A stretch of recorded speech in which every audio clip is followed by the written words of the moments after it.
We all learned the same story growing up. Long ago, a caveman found a wolf pup, raised it, trained it, and turned it into a dog. Humans were in charge. We picked the wolves. We shaped them into pets. But here's the problem.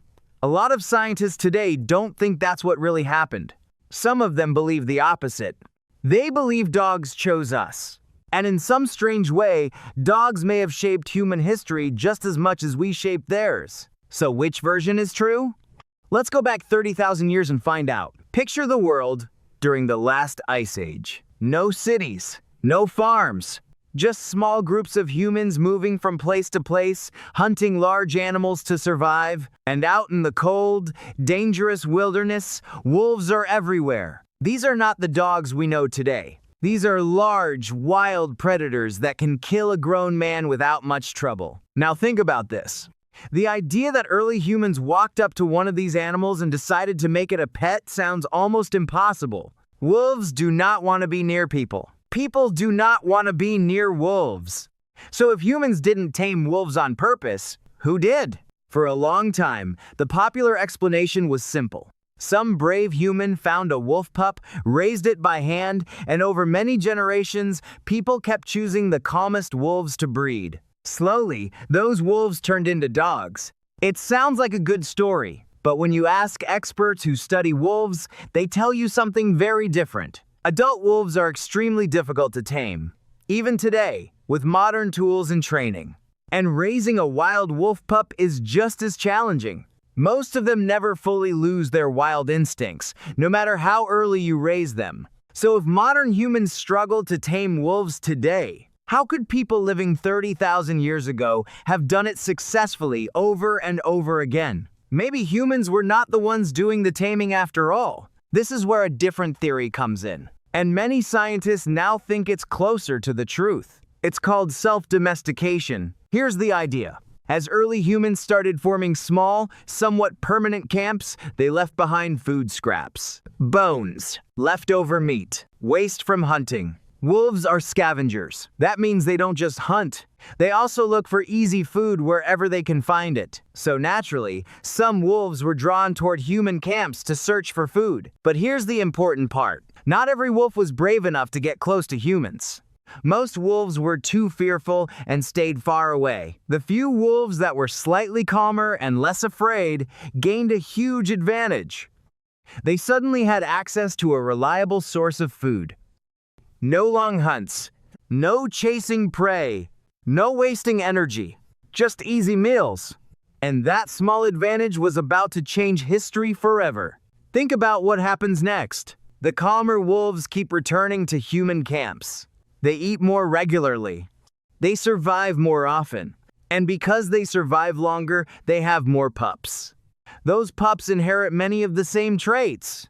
They are also less fearful around humans. Then those pups grow up and have pups of their own. And the cycle continues, generation after generation. Meanwhile, the more aggressive and fearful wolves stay away. They continue hunting in a harsh ice age environment where survival is never guaranteed. Over thousands of years, one simple trait starts making all the difference. Being comfortable around humans. This is natural selection at work. Nobody planned it. Nobody controlled it. Nature was doing the work all by itself, slowly, patiently, one generation at a time. Now, here's an important question. Could this process really happen without humans actively breeding wolves? Scientists wanted to know the answer too, so they built computer models to test it. The models simulated thousands of years of wolves living near human camps and choosing mates with similar calm behavior. The results were surprising. The models showed that within roughly 15,000 years, natural selection alone could realistically transform wild wolves into early dogs.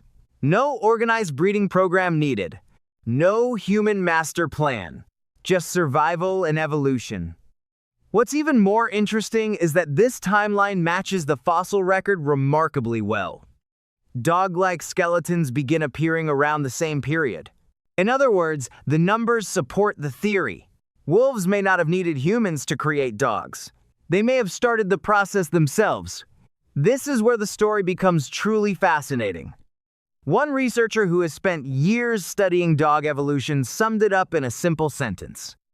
Humans did not domesticate dogs. Dogs domesticated themselves. The wolves that were slightly friendlier gained an advantage. And over many generations, that friendliness changed more than just their behavior. It changed their bodies too. Floppy ears, curly tails, smaller teeth, spotted coats, shorter faces. None of these traits were intentionally designed. They appear to be side effects of selecting for one thing, a calmer, friendlier personality. So if dogs chose to live near us, adapted to us, and changed themselves to fit into our world, doesn't that completely change the question? Maybe the real story isn't about one species controlling the other. Maybe it's about two species changing each other at the same time. As dogs became better at living with humans, humans also started changing. Dogs could warn camps about danger. They could detect predators before people saw them. They could help track animals during hunts. They could provide companionship during difficult times. Slowly, humans began relying on dogs. And dogs began relying on humans. What started as a few wolves looking for food eventually became one of the most successful partnerships in the history of life on Earth. Humans gained protection, help, and companionship.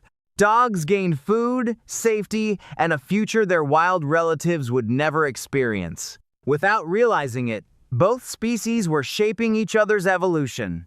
So when we ask, did humans domesticate dogs? The answer is probably yes, at least partly. Humans certainly influenced the dogs we see today. But if we ask a different question, how did this relationship begin? The answer may be very different. The evidence suggests that the first step may have been taken by wolves themselves, not by humans.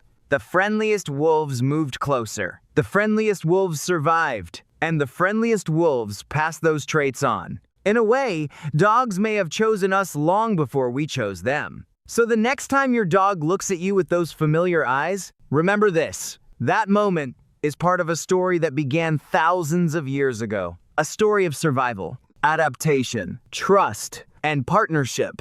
We didn't simply create dogs, and dogs didn't simply create us. The truth is far more interesting. Two completely different species found a way to live together. Then they spent thousands of years changing each other. And maybe that's why the bond between humans and dogs feels so special even today. Because deep down, it's not a story about ownership. It's a story about friendship. One that has lasted longer than almost any relationship in human history. So what do you think? Did humans domesticate dogs, or did dogs domesticate humans?